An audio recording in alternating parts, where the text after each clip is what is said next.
Mix 106 with Willie Waffle and the Mix 106 movie reviews. 2 new movies out this week. Zac Efron in all his beautifulness stars in We Are Your Friends. And Owen Wilson and Pierce Brosnan do a serious little movie called No Escape.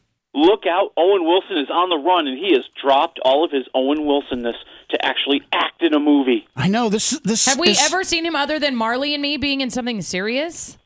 Yeah, I think this is from what I can remember. I mean, there's got to be something else out there, but yeah, he's always been kind of a comic character. He's always done comic movies, and this one is everything that is the opposite of comic and funny. It's so out of character for him, so I don't know if I'm going to be able to handle it. Oh, I think you'll be able to handle it. I think the question is, can your nerves handle it? Can your heart handle it? Can you handle the intensity, the fear, the fright as Owen Wilson and his family, you know, his 2 adorable daughters, his wife, are on the run.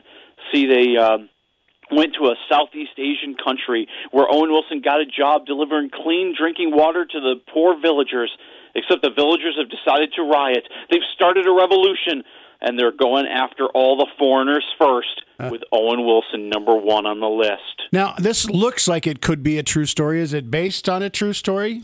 Well, they try to do everything possible to distance themselves from ever thinking that this could be a true story. You know, like, we don't really name the Southeast Asian country because we don't want somebody to get upset. Oh. You know, there's a big PC speech in the middle of the movie that just makes me think Donald Trump would hate this movie.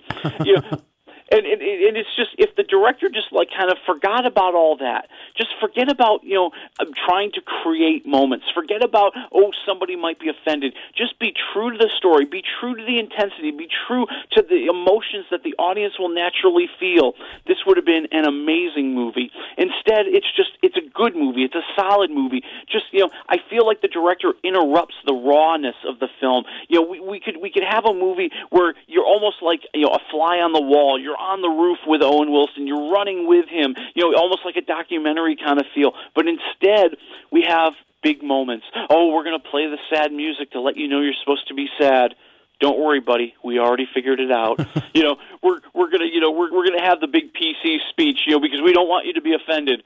Okay, you just interrupted the action for that speech. Yay. You know, I mean, things like that. You know, we're going to go into slow motion so you can see the action. No, don't go into slow motion. I'm on the edge of my seat. I'm excited. My heart is pounding. Don't stop. So I'm going to say 2.5 waffles for No Escape. Oh, look at that. We're already off to a way better start than all of last week. We've already beat all 3 movies. It's because you have to trust in the power of Owen Wilson. Oh. So you will take him as a serious actor? You know, I think he does fine here. You know, he'll never be like, you know, Meryl Streep, where he'll disappear into a role and develop a foreign accent and, you know, become another character. But he can carry an action movie. And I did think of another movie that he did have a serious role, and I loved him in it, and I loved the movie where he gets shot down behind enemy lines. Yes. I think it was called Behind Enemy Lines. Yeah, Behind Enemy Lines. Oh, that's right. I do remember that. He was awesome in that movie. Was Gene Hackman in that? Yeah, Gene Hackman was in it, too. That was good. That was a good movie. All right. What else do we have this week? We also have Zac Efron in We Are Your Friends. And I bet he takes his shirt off. Yeah, believe it or not, he does. Wow. And it's completely exploitive and unnecessary. Well, it depends on who you ask. If you ask my wife, it is necessary. Well, in this movie, you know, he plays kind of this young millennial. He's trying to make it in this crazy, topsy-turvy, messed-up world of ours. Why he dreams of becoming the greatest nightclub DJ that's ever walked the planet. Are you kidding me? No, I'm not kidding you. And he's being mentored by an older, famous DJ. But there's trouble ahead when Zac Efron falls for that older DJ's sexy younger girlfriend, played by Emily Ratajkowski. Is it funny chemistry? Like good connection? I'm laughing? I mean, I think it's a movie where you can tell there's a better story there and there's better emotion there. Just this director is more interested in delivering the pretty visuals. And that includes the actors, okay? You know, Emily Ratajkowski is a model who wants to be an actress. And it shows. I mean, not that she's horrible, but there's nothing special about her. You can tell that she's on the screen for her various physical, obvious attributes. You know, so she has big breasts. Yeah, staring at her pouty lips is not enough to make me want to, enjoy the movie.